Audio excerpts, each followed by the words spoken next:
Can a gastric sleeve cause acid reflux? Find out on this next episode of Digest This.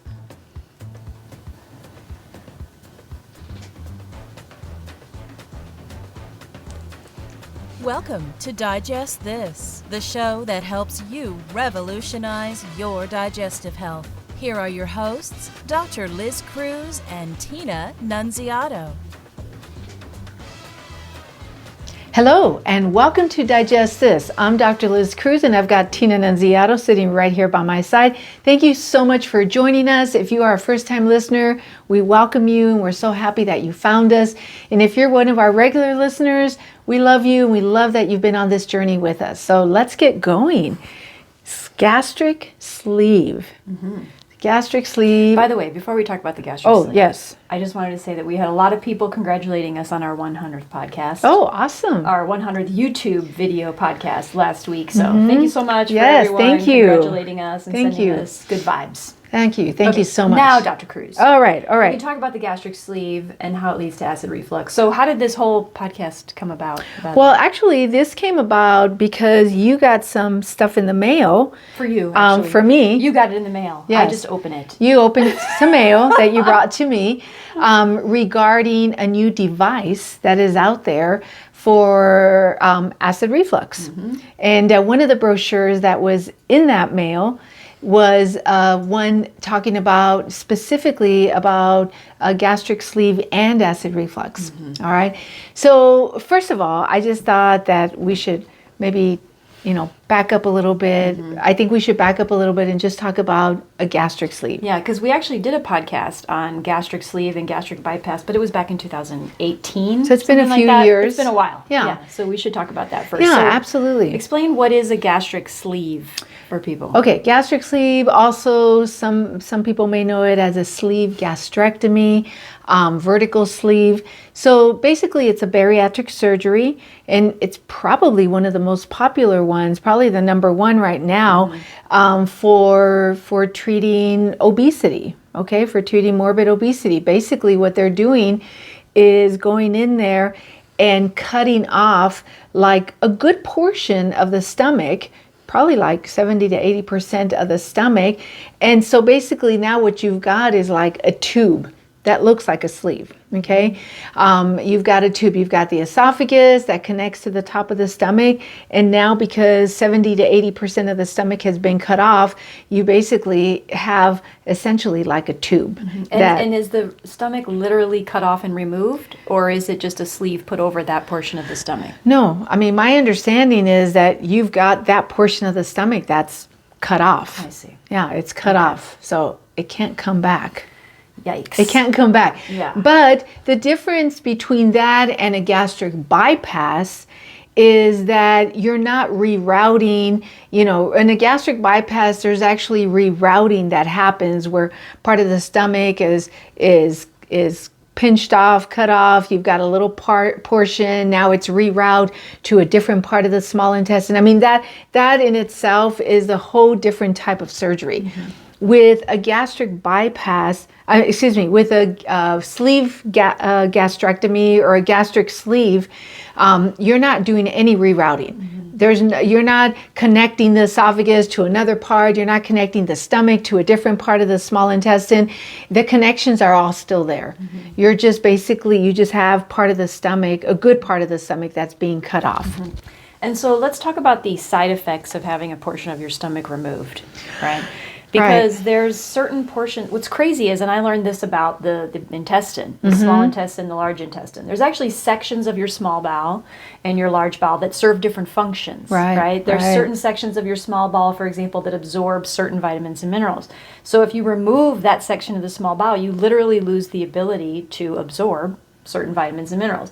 Same thing happens in the stomach, where there's certain parts of the stomach that produce certain enzymes, certain acid, right? So the minute you remove that portion of your stomach, you're losing the ability to produce these things that your body wants to produce to Right. help you digest food Right. properly. Right. Well, you're getting rid of, 70, 80%. That's a huge, almost the entire stomach that you're getting rid of. So, and part of, so as far as the weight loss, it's basically because now you've got a significantly smaller area in the stomach. So basically you're restricting it. So now, these patients that are getting this done, it's forcing them to eat smaller portions. Right. They feel full They sooner. feel full They don't want sooner. to eat as much. They can't eat as much. Right. I've heard patients tell me that they can literally eat 2 bites and then they can't eat anymore. Yeah.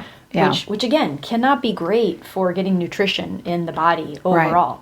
Right. But so yes, to your point, you don't have now the entire stomach there to contribute into the whole digestion process. So you've got food that possibly is not being fully digested.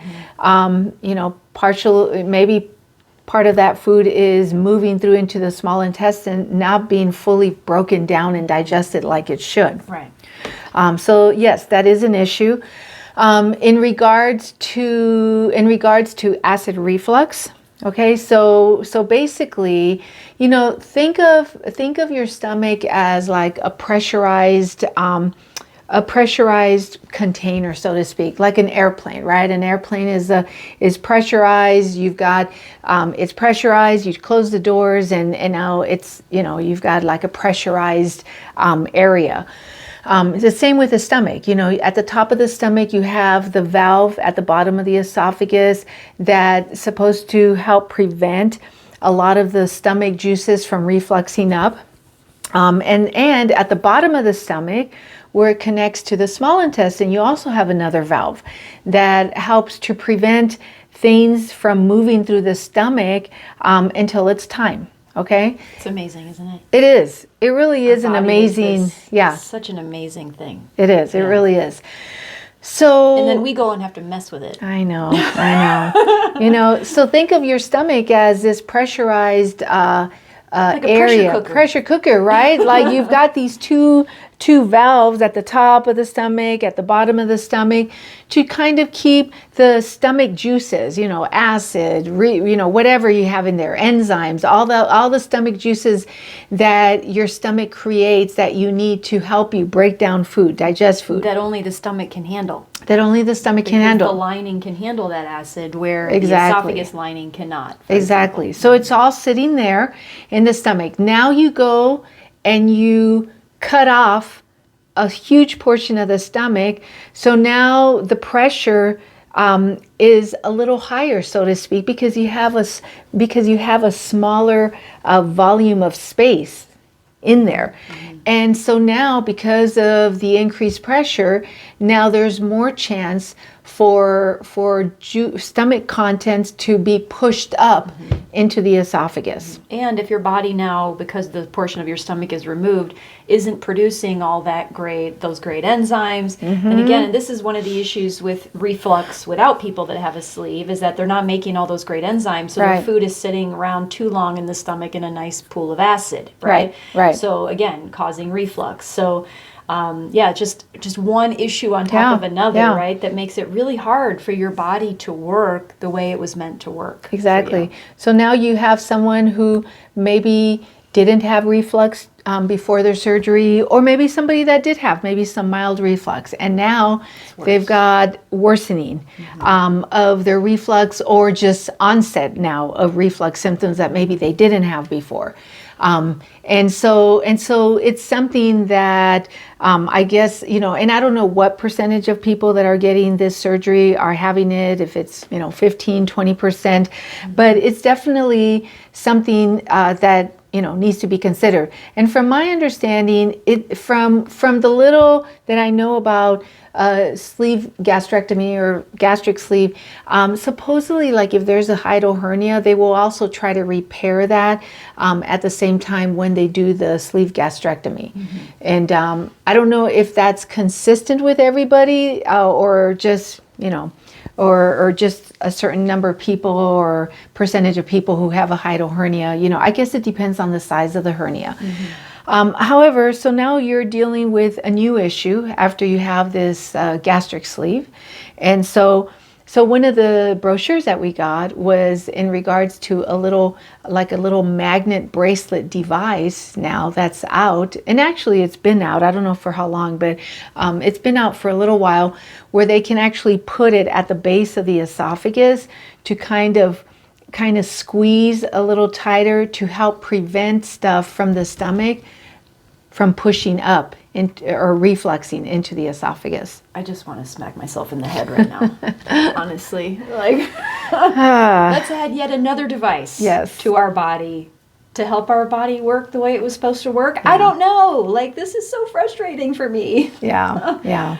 I mean, and then honestly, like, all it's going to do is squeeze the base of the esophagus. Is it also going to make it harder for food to pass, down? Well, supposedly when you chew and swallow something, the pressure that is created with you chewing and swallowing will actually open that up to push it down. Mm-hmm. Yeah. So it pushes the magnets, whereas if it's not chewing and swallowing. Right. So the magnet is supposed to help as far as preventing things from refluxing up. Mm-hmm. Mm-hmm. I know that look. How do you feel about this device, Dr. Cruz? Oh, well, I mean, I know my holistic nutrition feedback on this device, but I want to know your MD advice. Well, here's the thing that, I have to look at it as a potential treatment option for somebody that's out there that's coming to see us, that's had, surgery, that's had a sleeve gastrectomy, and now, they're suffering with reflux, which maybe they didn't have before, or now with worsened reflux. Maybe they had mild reflux before and now it's worsened. And so, I have to be aware of what's out there for these patients, so that I can talk to them, because the reality is that once they've had the surgery and now they're sitting in my office, suffering from symptoms, I mean, I can't just... There's no turning back. There's no turning back. So I do have to, I have to know what's out there so that we could try to help these people. Okay. Now, naturally, our goal would be to try to help them where we can hopefully get their symptoms under control, whether that's with, a more holistic approach. We may need to put them on some medicine, but maybe we could do a combination of something holistic with their medicine, where we can kind of keep them from going on to do other stuff, needing another device. Enzymes, for example. Yes, trying absolutely. to get them to take enzymes, or maybe figuring out what foods might be causing this, right? Like through a food sensitivity test. Exactly. And trying to get them off of those foods. Exactly. Yeah, and we are seeing a lot of food sensitivities. I mean, I would say, I think it's fair to say that over the last 10 years that we have definitely seen an increase in food sensitivities. So could this be also contributing to acid reflux and, bloating, indigestion? Absolutely. Mm-hmm. Because if you're eating something that you're sensitive to, your body is going to resent you, and it's going to let you know about it. But yes, definitely, trying to get somebody on some acid reflux, on some enzymes to help them, number one, digest their food, because they're probably not going to digest their food completely the way they should now that the majority of their stomach is missing. Yeah, I always tell anybody with a sleeve or a bypass, they need to be on enzymes. Yes, absolutely. Sure. And greens. And get the nourishment. Exactly. They're not getting the nourishment from the food that they're eating. They absolutely need to be on the greens. Absolutely. Yeah. Well, and people who get the gastric bypass surgery tend to be patients that also will develop anemia. Mm-hmm. So that's also something, and that's basically because they're not absorbing their nutrients. Right. Okay. So yes, the enzymes, will help with breaking it down and digesting it better, and hopefully preventing acid reflux, and hopefully helping you to actually benefit and get the nutrients from what you're eating. Mm-hmm. But to Tina's point, also the greens. Absolutely. And then if that doesn't work, food sensitivity test. Food sensitivity test, yes. So our goal here again, is not, we're not here bashing anything. We're not bashing, that there's a device, because there are people who will probably benefit from it, okay? I'm sure there are a lot of people who are already benefiting from it, but our goal is just to try to hopefully not get to that point where our patient is needing yet another, device or modification device to their body. Exactly. Yeah. Trying to get to the root cause of the issue instead of trying to do surgeries or devices or everything, because your body is amazing and it wants you to be well, and we just have to help it sometimes. Absolutely. Yeah. Absolutely.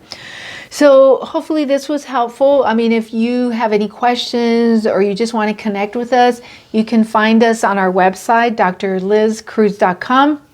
On the homepage, there's a magenta colored button. You can click that and schedule a free 30-minute wellness consult, and that is done over the phone. So again, that's free and you can do it from anywhere. And if you haven't rated us, please rate us and give us a 5, because it'll help other people just like you to find us. And lastly, if you haven't subscribed, please subscribe so that you never miss an episode. Thank you so much for joining us, and we will catch you on the next podcast. Thank you for joining Dr. Liz Cruz and Tina Nunziato. To learn more about their revolutionary products and services, go online to www.drlizcruz.com.